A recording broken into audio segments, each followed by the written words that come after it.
ملا مرابرات ته دعوت ورکوي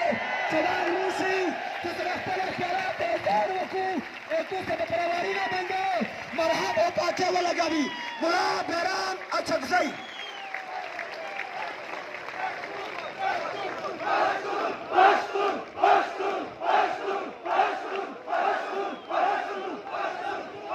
أعوذ بالله من الشيطان الرجيم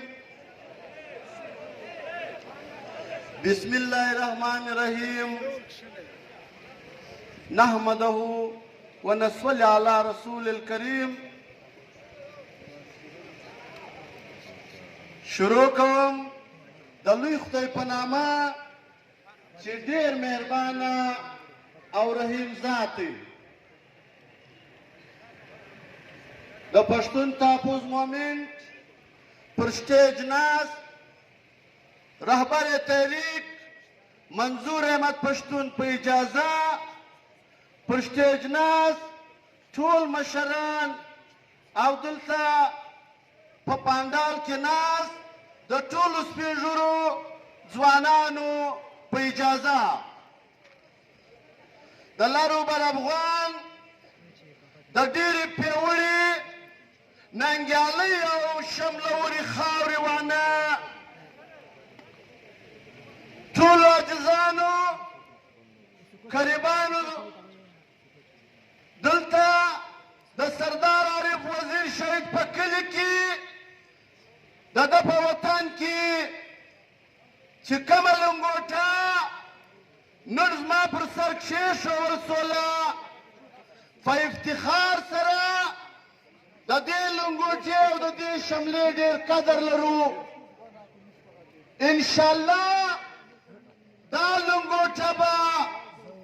د دې شملې سره خاورو له راوړو انشاءالله د دې لارې به نه پر شا کېږو موږ منظور احمد پښتون ته باور ورکوو چې کمالات بنیاد تاریخ دی انشاءالله موږ به ټول کام ټول قبیل ستا برابرۍ کې د چې کومې د بیرې سره پر دې غرو پر سرو باندې مورچې جوړې کړي دي دا راته بیره د وامې دی زما دې قسم په خدای وي که موږ یې مات وکړي د هره یوه خښته به یې لاندې راغورځوو خو دا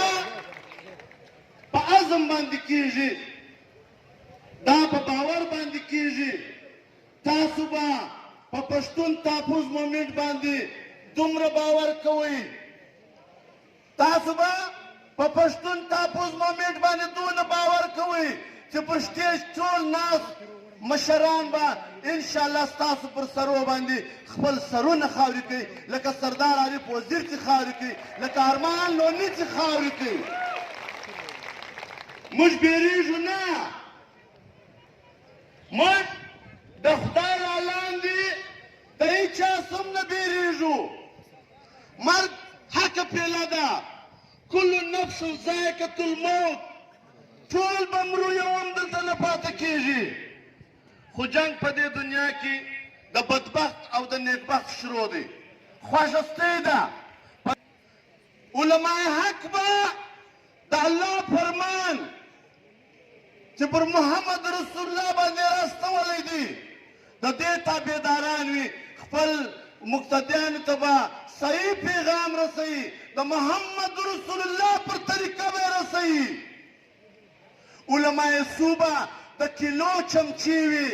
د کیلو چمچې به وي د کیلو دپاره به فتواوې وو افواوې کوي موږ شکر الحمدلله د خپل کام په مابینځ کې ولاړ یو د خپل کام په زخمو به مرهم لګوو د خپل کام پټۍ به کوو و خپل کام ته به تسلي ورکوو اتحاد به جوړوو اتفاق به جوړوو زموږ بل پر دنیا بل علاج نسته دلته ډېر شملور سپېږیري خلک ناست دي دلته ډېر برېتور ځوانان ناست دي که یو وار موږ اتحاد او اتفاق وکړئ د چمن اوس واقع خو په یاد وي قسم په خدای خپلې وردۍ یې نه شو پیدا کولی په میدانونو ځغاستلو که په دې وطن کې د طالب په نامه باندې څوک ترهګري کوي که د ملا په نامه باندې کوي راویې نسئ دا جامې ځینې وباسئ. موږ مسلمانان یو کله یو د ده د اویاو کالو چې کوم منافقت یې موږ ته د مسلمانۍ پر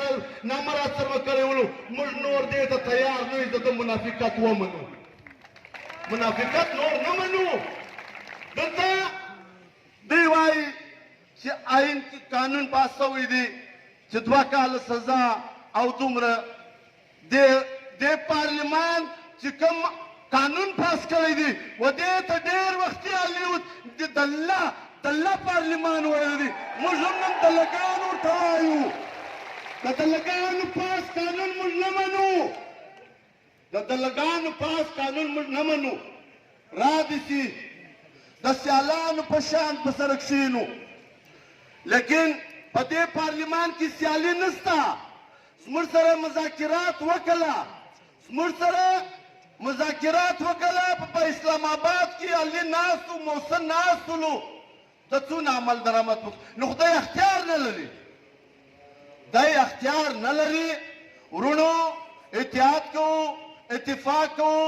د پی ټي ایم لاسونه مضبوطه کوو که 10 کسان احتجاج ته راوځو که 1000 کسان احتجاج ته راوځو چې د وطن و یو سړي ته په بده وکتله باید چې دا سپین ږیري د مخه او دا ځوانان به پسې انشاءالله قسم دې مې په خدای وي که بیا یو سړی هم معروف وي. خپله وینا پر دا یو شعر باندې ختمومه. وای پت به مې ښودلی و دښمن ته د پښتون وای پت به مې ښودلی و دښمن ته د پښتون وای چې په لاره کې خنډ نه وای دا یو څو نااهله پښتانه. وسلام.